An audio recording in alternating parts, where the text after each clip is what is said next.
鉄の玉が正義の証明貫けば英雄に近づいた The new ending of Attack on Titan is amazing. The visuals are stunning and the song is absolutely beautiful.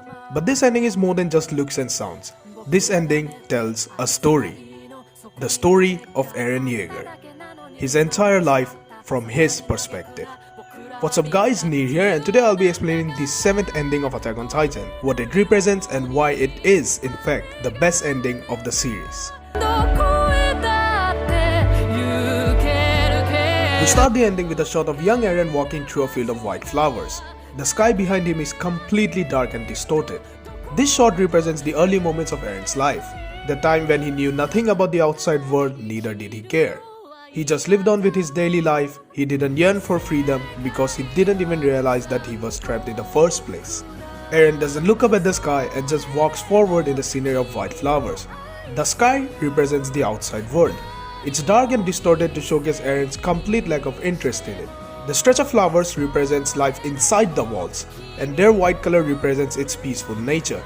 The life inside the wall is peaceful and almost seems endless with no visible boundary. The drop of blood that fell on the flower represents the fact that there are in fact local incidents of violence inside the walls, but that is not enough to taint the entire scenery. Life inside the walls continues as usual.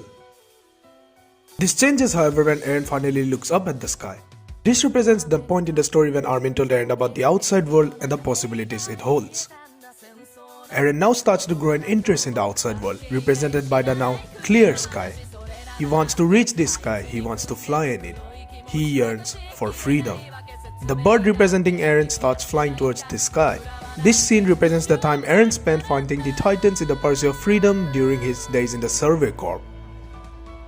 The bird doesn't fly too far however, and it gets trapped inside a massive cage. Or it just realizes that it was flying inside a cage this whole time. This represents the moment in the story when Eren learned the real truth about the outside world. This is the moment in the story when Eren reached the basement. He now realizes the true size of the cage he is trapped in, about the true magnitude of his enemy. He learns just how powerful the thing that has stripped him from his freedom is. He stops moving forward. He doesn't know what to do next. He can see the sky, he can see the freedom, but he can't reach it. But Eren destroys this cage almost in an instant. The cage disappears in less than a second. This scene marks the moment in the story when Eren started the rumbling. Eren now experiences true freedom for the first time, and he loves it. Keep in mind, we are watching all of this from Eren's perspective. The world and the freedom he experiences is beautiful, represented by the beautiful and colorful shots in this scene. The sky is clear and the landscape is stunning. There is no cage to trap him anymore. He is free. But this scene soon cuts to show the human civilization in ruins. Not only Eldian cities but Marleyan cities as well have been turned into wastelands. The cage that held Eren and many others captive was nothing other than the human society.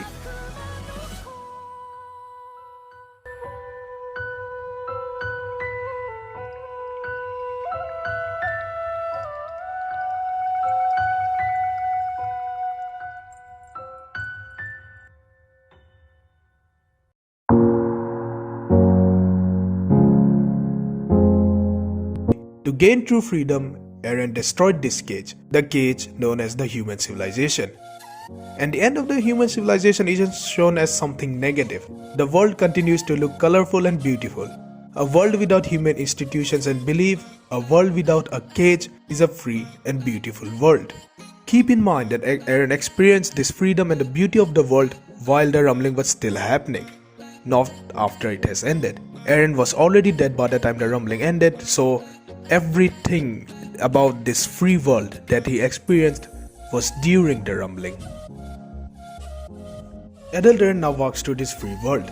The world is still beautiful, but Eren is no longer happy about it, because Eren now realizes just how big of a price had to be paid to achieve this free world. Him being sad but still moving forward represents the moment during the rumbling when Eren starts to feel guilty for his actions.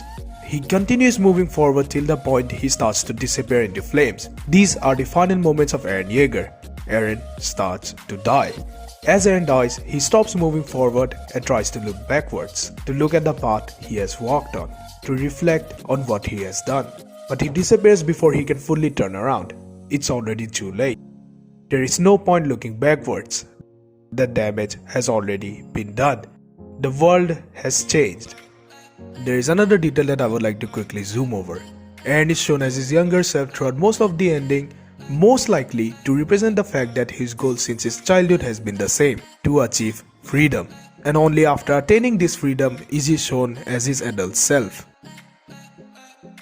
Now some of the things in this ending may look contradictory to you, because we know for a fact that this is not what exactly happens towards the end of the story. I have 3 possible explanations for this. First, remember that we are watching all of this from Eren's perspective, not the viewers. Eren doesn't know what happens in the far future of this world. He was already dead by that point. The second possibility is that the anime changes the ending of this story, and in that case, hell yeah, I look forward to it. And the third possibility is that my interpretation of this ending is either partially or completely wrong, and in that case, sorry for wasting your time. But I truly feel that my interpretation is correct to some extent at least. If you have any other interpretation for this ending, feel free to share it in the comment section. I would love to hear it. Overall, this is an amazing ending and one that truly gives the vibe that this is, in fact, the end of Attack on Titan. I give this ending a 10 out of 10. Absolutely beautiful ending, absolutely gorgeous and absolutely emotional.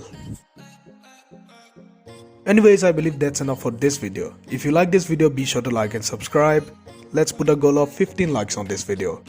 Now, this is the first video in a series of videos that I'll be making explaining the different openings and endings of animes. So be sure to subscribe so you can check out those videos as well. Share this video with your friends. Feel free to use the comment section down below. Check out these other great videos on my channel and I'll see you guys next time.